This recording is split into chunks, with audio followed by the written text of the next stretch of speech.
Glad to have you on. This is Wednesday night. Um, yeah, Wednesday night call. We're going to talk about some things. Um, Glad to have you a part of DestinationFreedom.org. If you want to eliminate your income tax liability, that's where you go, and you can find out who has an income tax liability. Because one of the things that we recognize is that the IRS has a tax liability for all U.S. citizens, regardless of where they live, and resident aliens. So you get to ask yourself whether you are a federal 14th Amendment citizen.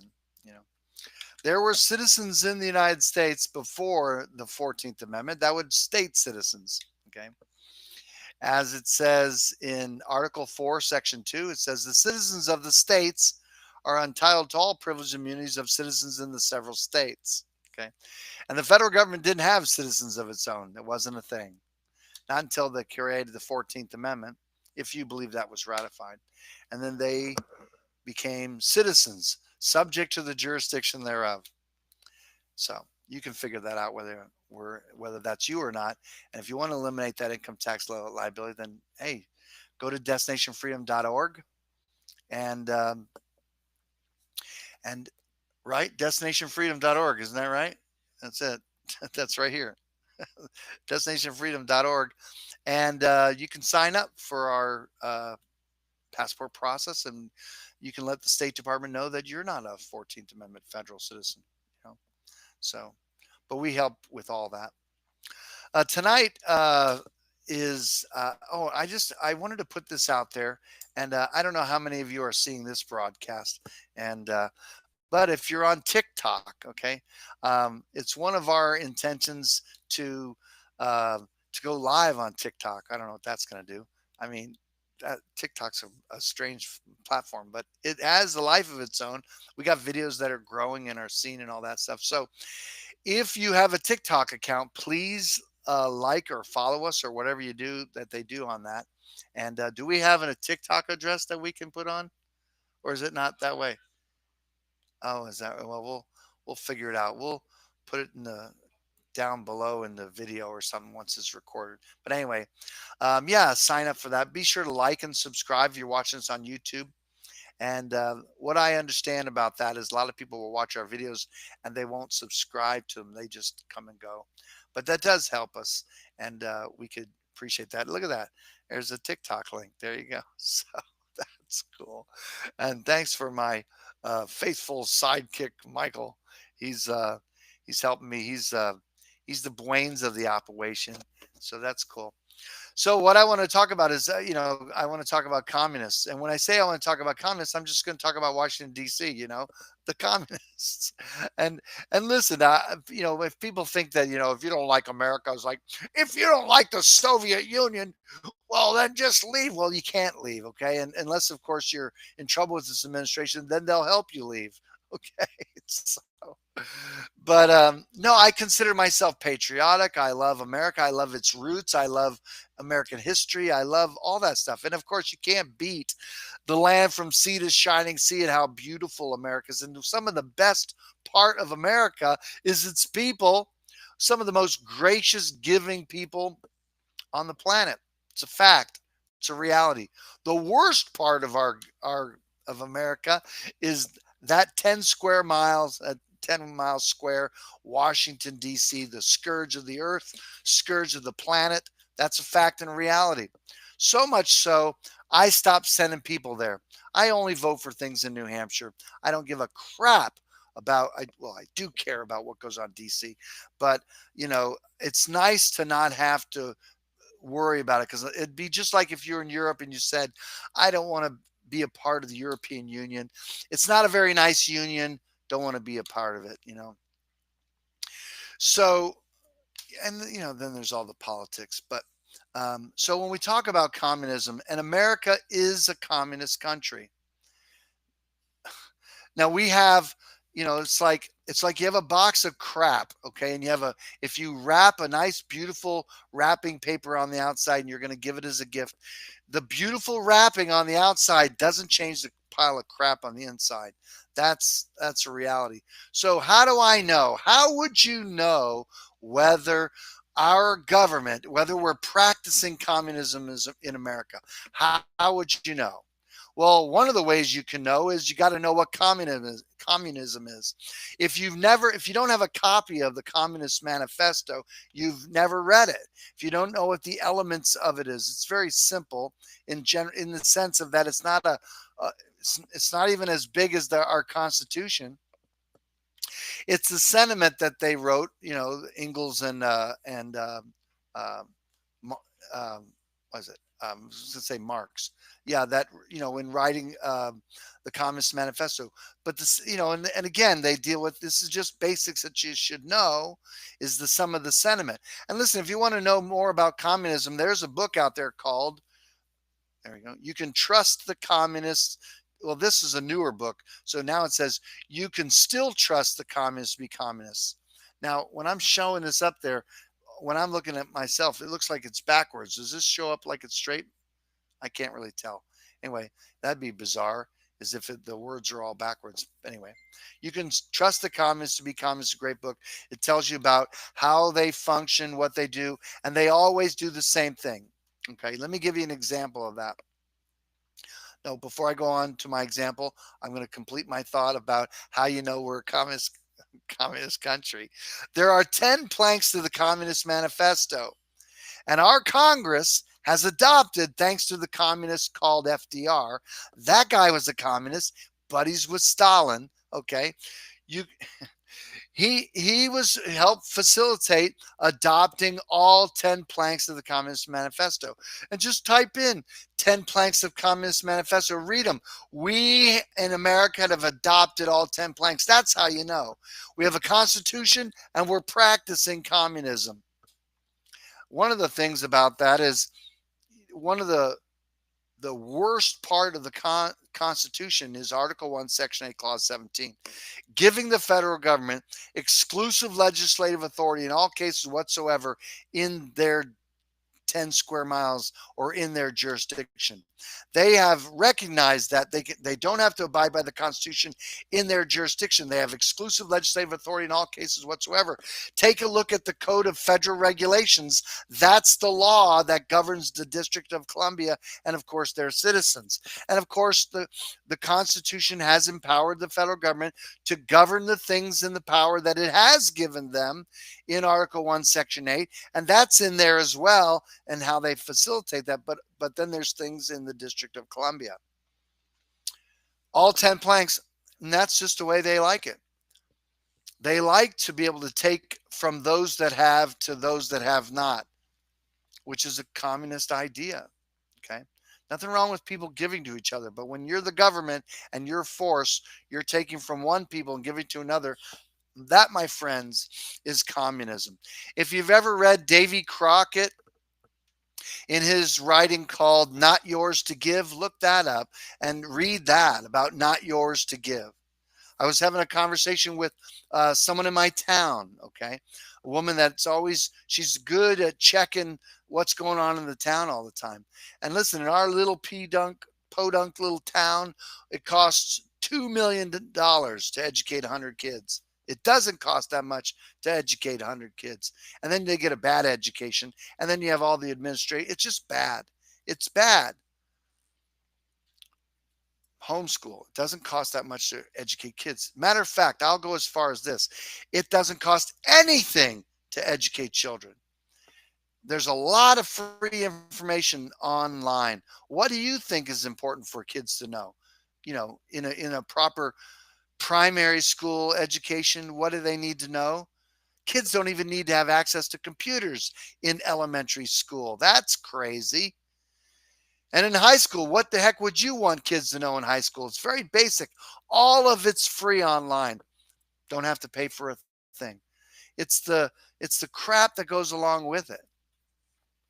It's just bad. So anyway, communism, it's popular in America these days. So, but what's going on nowadays is really is a fulfillment of a political promise that Trump made, where he said he was going to deport what they call undocumented whatever, undocumented aliens, I guess, and that's how they refer to it. Well, that's the way some people, the other parties calls them illegal aliens. That's all well and good. There is a video out by Milton Freeman. You can look up Milton Freeman, and where he talks about immigration. It's just wonderful. And if you look in the history of America, before 1910, we had open borders. Okay, and America flourished with open borders. Okay, open borders, and if you could get here, you could be here. Okay, but that before in the late 1800s, the early 1800s, you know, you didn't have open welfare, my friends.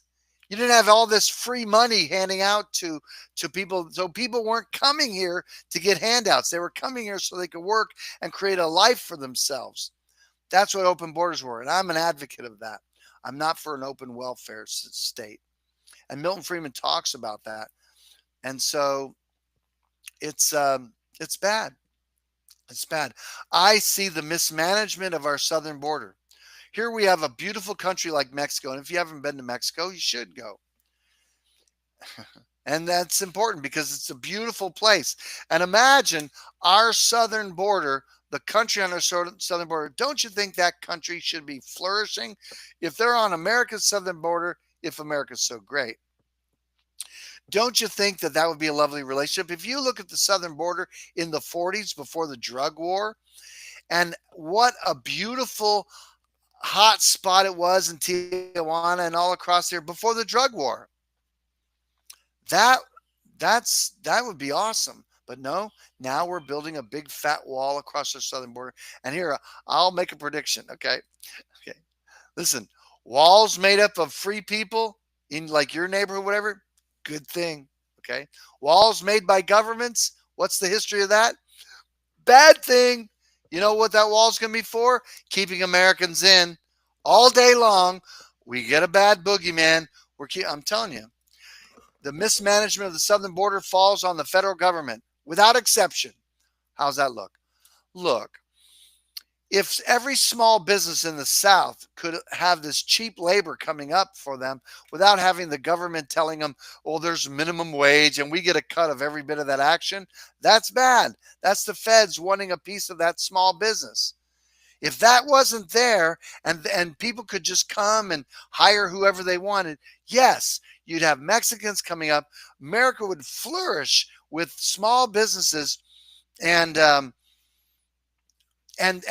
those businesses, those Americans would flourish, and some of that money will be spent in America with those people, and some would go back to Mexico and flourish in Mexico. But that's because that's what people want. That's what they want for themselves. But if it's illegal, now it'll create an underground, which is part of what you see. So now I'm not an advocate for anybody coming anywhere, Americans or anybody coming in and violating the rights of other people or committing crimes.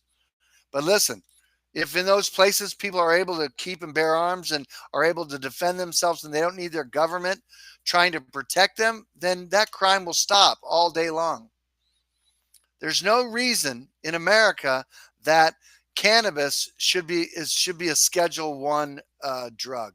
There's no reason for it.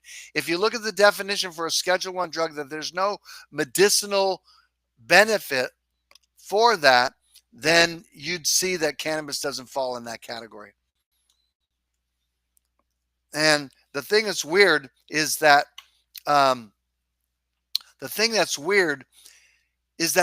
that war on cannabis has also affected the idea that we can't even grow hemp in America. That industry would flourish in America and used to flourish in America until the CIA and all this war on drugs crap that came about with, who was that? It was a Johnson or Nixon, somebody in that capacity.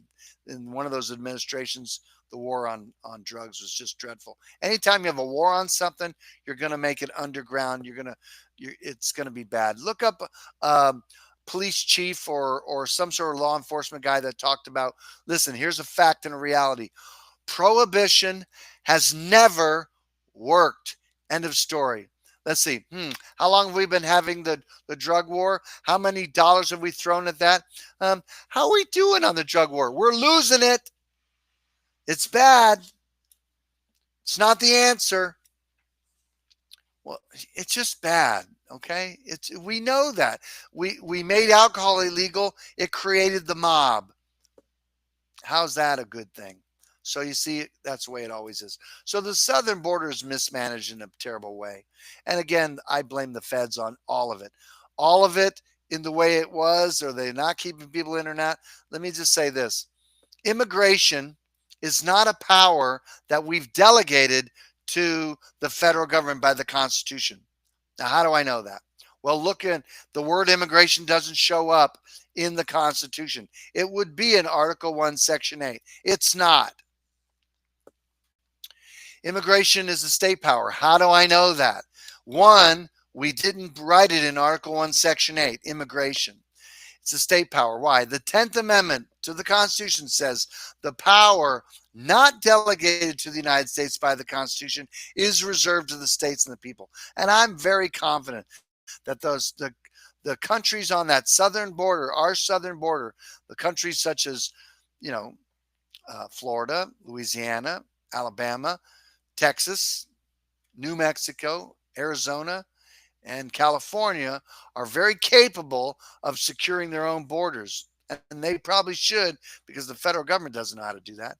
But that's their business.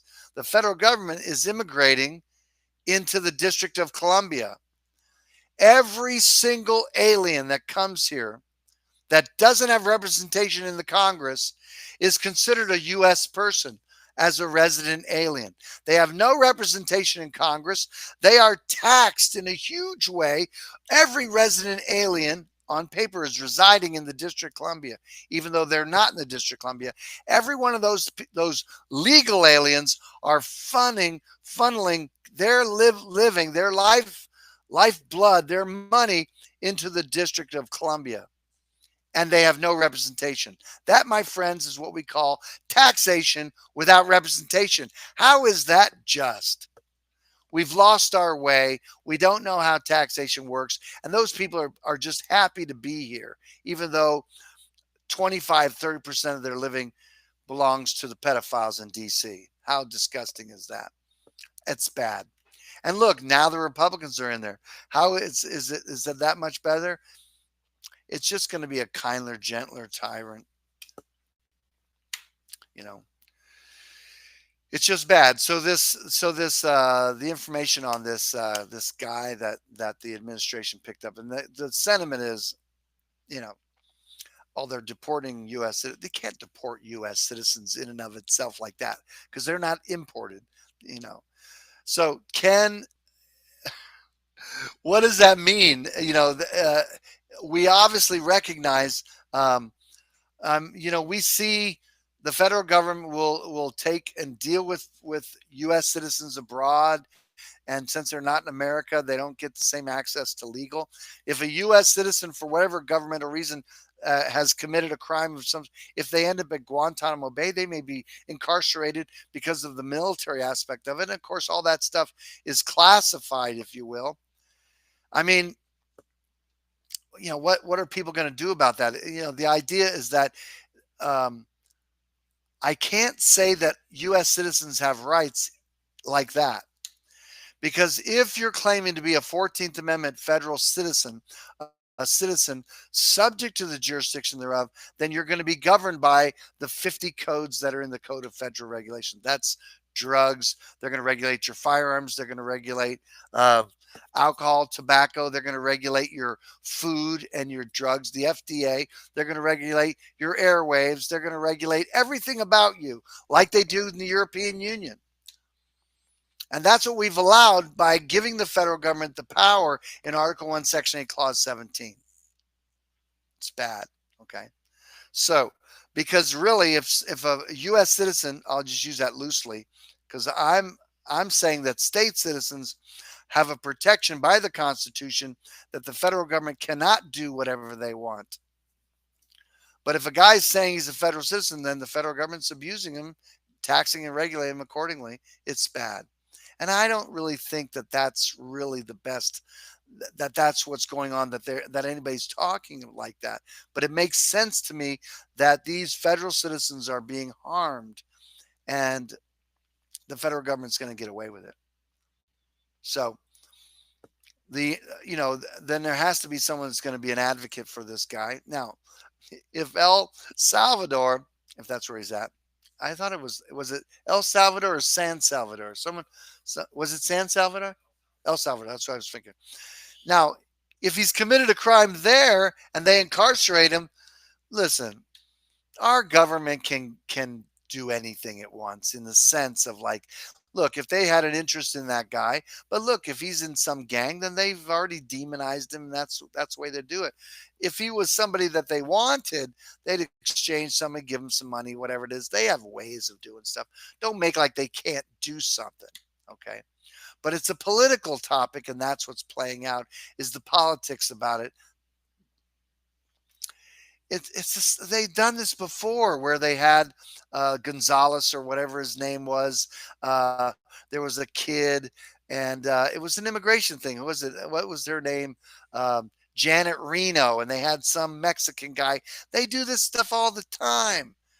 It's just a way of distracting you about what else is going on. It becomes a good distraction, and it becomes a good separating thing. So it's another psyop to distract the American people from what they really should be recognizing, is that their banks are screwing them, and we're living in a banking collapse, while this administration wants to make like we're doing better than we ever have. Did you go to the grocery store and how much it cost to fill a?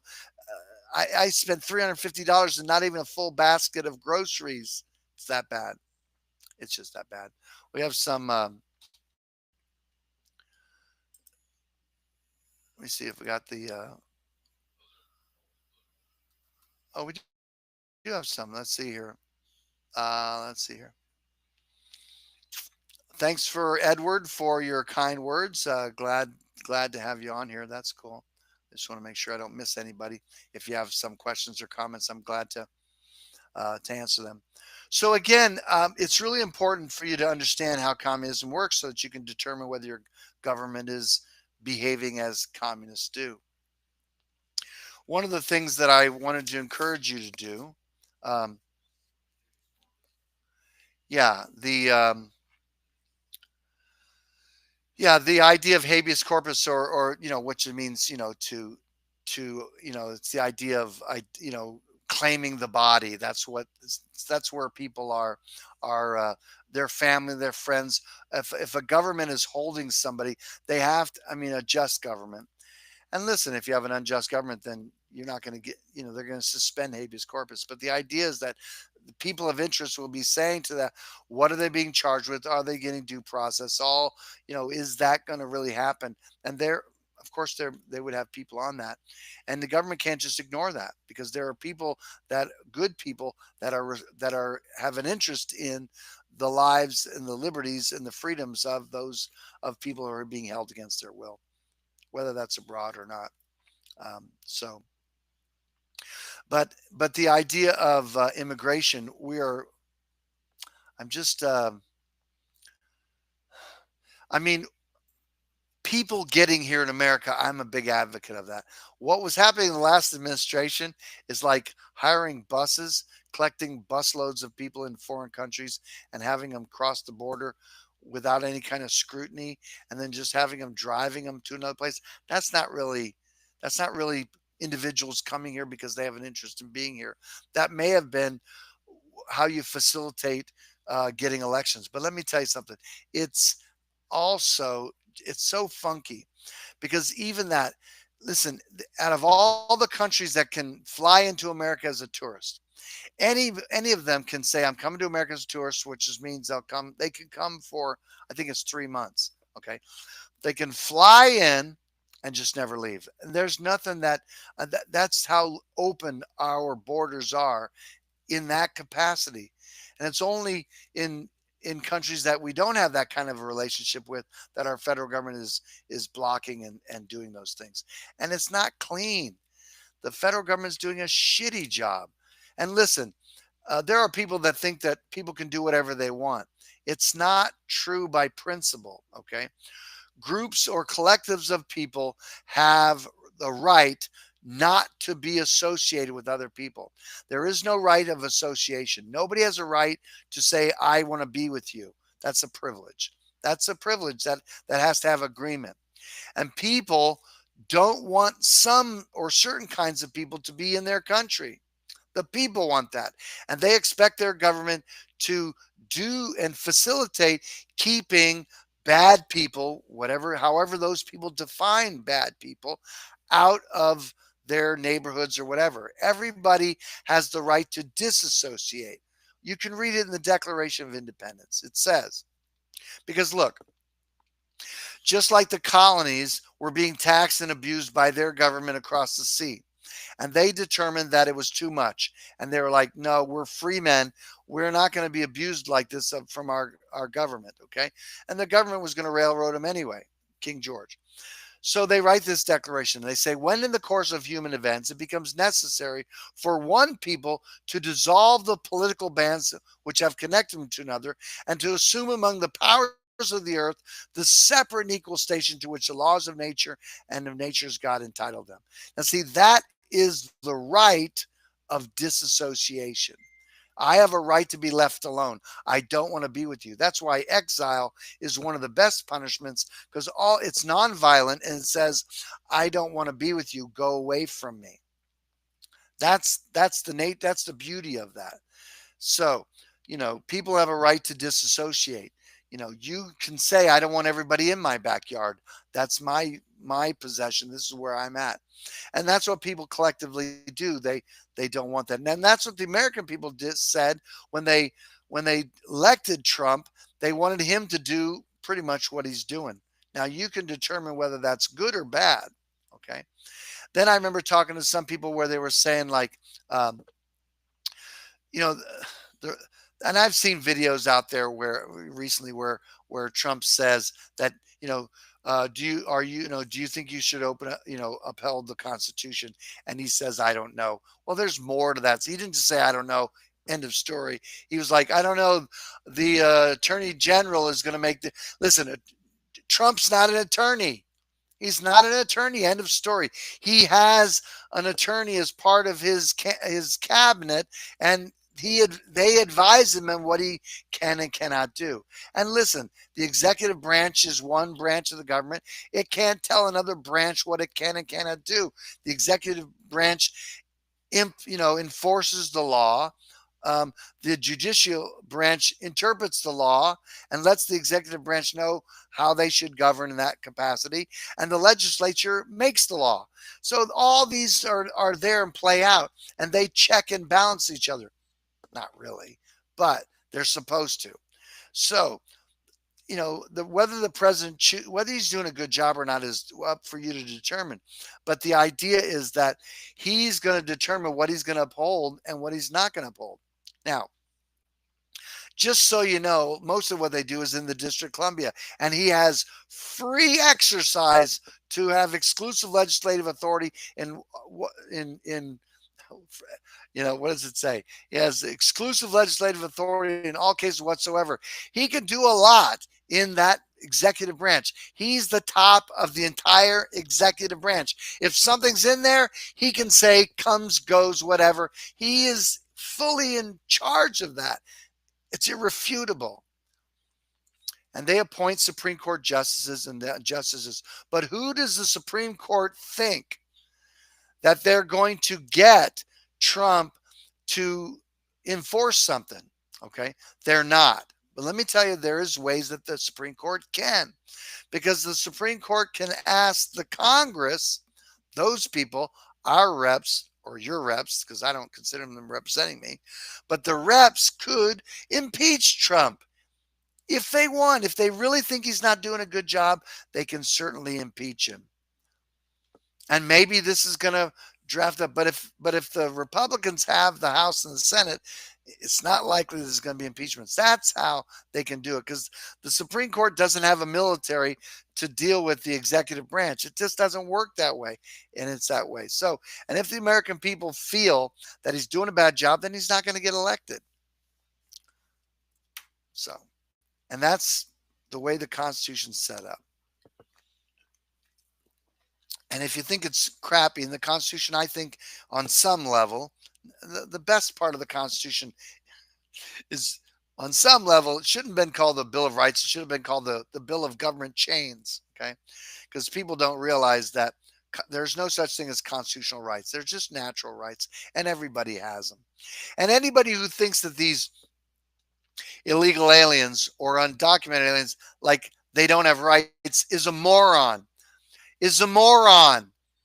Everyone has the same rights. Now, the government may have the power to, not the right, but the power to remove him from America. They may have the power to do that, but they can't do it while violating him.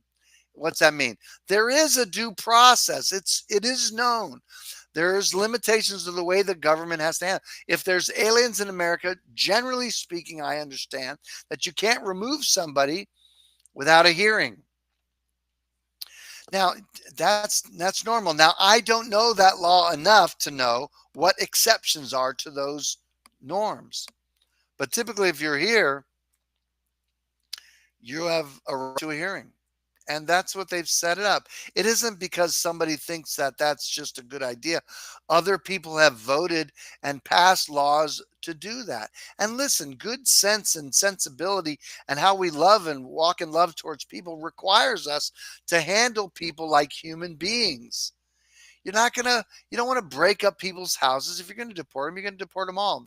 The problem is that when your children are U.S. citizens and the parents are not, I personally believe that if the parent, well, listen, it's messy because men have handled it.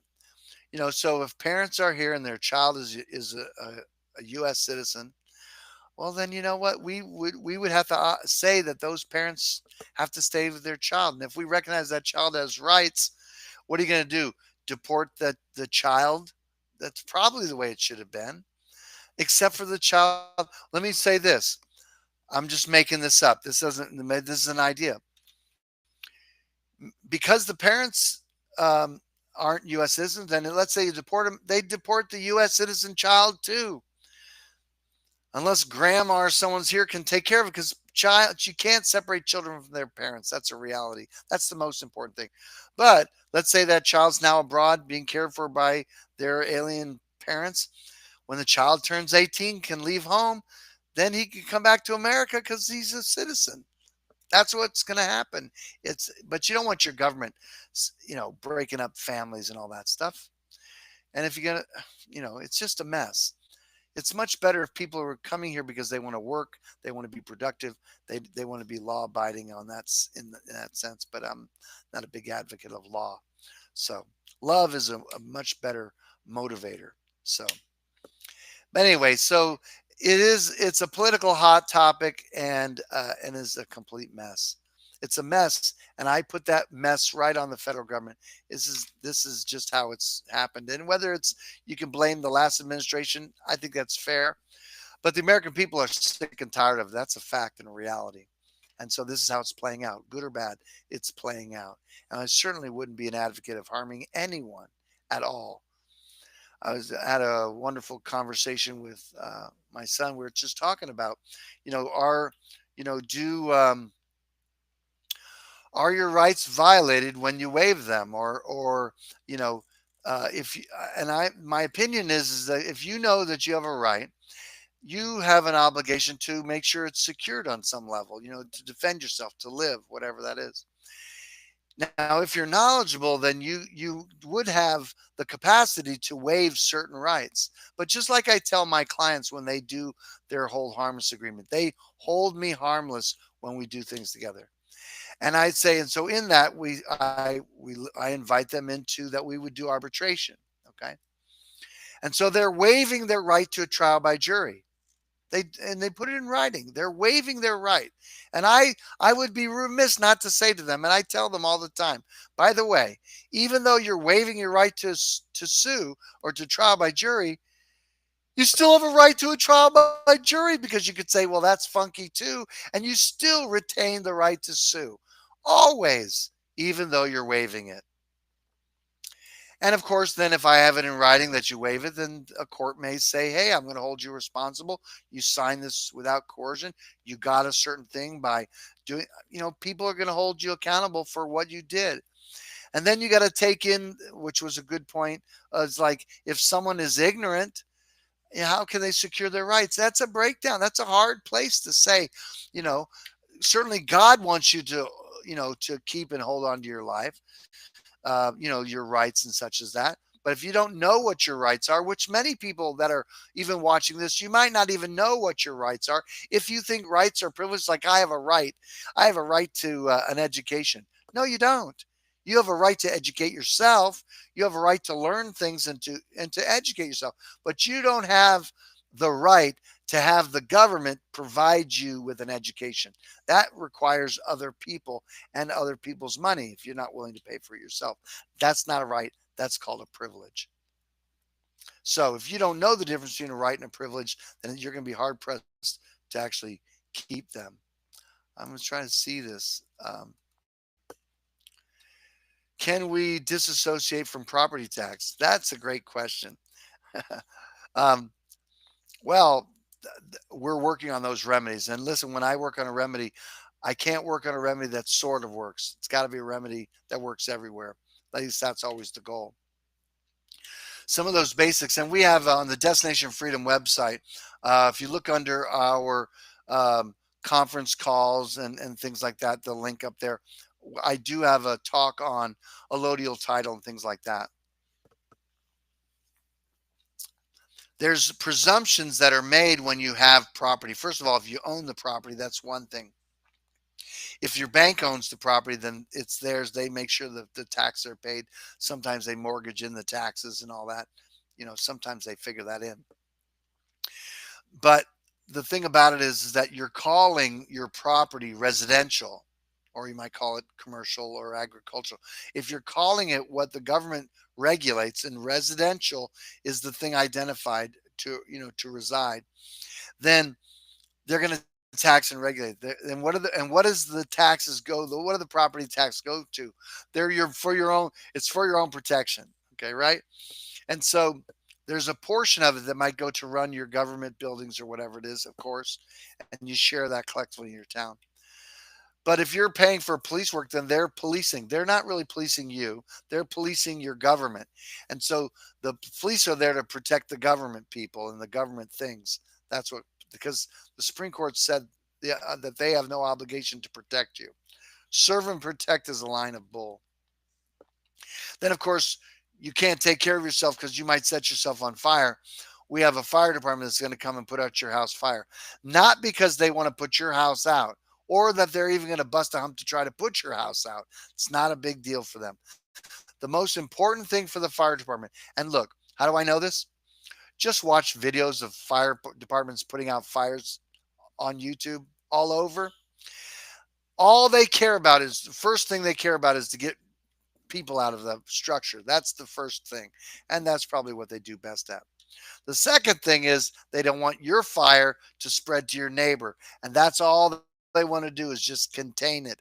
And they don't care they're not there to save your property. Matter of fact, they're going to help destroy it. So not only is it burning, they're going to put water on it.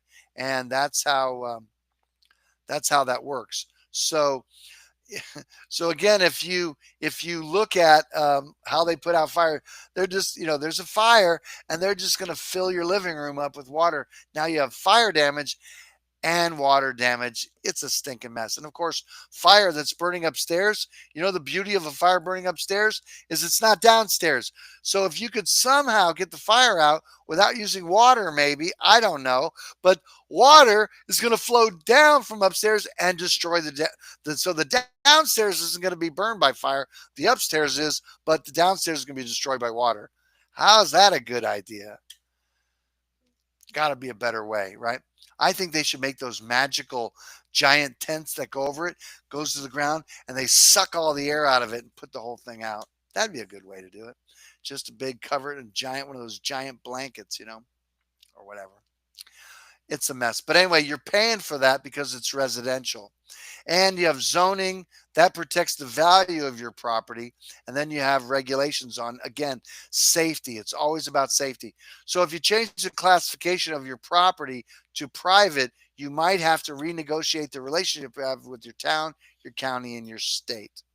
And of course, if you are a U.S. citizen, then you're also going to bring in the IRS, because the IRS, or I should say the federal government, looks at your property as a United States real property interest. This is why when you sell it, you're creating capital gains, because the federal government wants their portion of the equity that's in your house as well. They want to charge you for when you sell your property. That's because it's not really yours. It belongs to somebody else. And so, yeah, so we're working on those remedies, but you're going to need to be free yourself. So if you want to do our process and eliminate your income tax liability, just go to destinationfreedom.org and sign up for our passport workshop or the full passport process. If you want to determine whether this is a pathway you should go, then just sign up for our foundational class. It's about 6 hours, and sign up for that. And you can watch that without having to be a client, and you can determine who has an income tax liability and whether that's you or not. All right. It's really simple. We agree with what the IRS says. They have federal citizens have those obligations to file and pay federal income taxes. That makes sense? So, was there anything else we wanted to cover? Yeah. So, hey, this is a nice short night here. It's a short video. Thanks so much for being on. Listen, be sure to like and subscribe. And listen, here's the goal I have. I don't know how we're going to get there, but let's just throw this out there. I think we can go live on TikTok, whatever the heck that'll benefit us. I'm sure it'll be good. I understand we need 1,000 followers. Yeah. So let's see if you do that. So uh, please help us out. Follow us on TikTok. They're really short videos. Um, and then maybe we'll go live on TikTok. That'll be a cool thing. And we have over 1,000. I don't know what we're on YouTube, but I think we're up in the 1,700 or something like that. Um, so if every one of you that has subscribed to us on YouTube would go over and do that on TikTok, that would be helpful. So thanks so much for that. I appreciate you. Like and subscribe. Head on over to Destination Freedom. Let us know if we can serve you, and we're grateful for you. I'm Christopher Gronsky. Thanks so much for joining us. We'll see you next week. All right. Take care.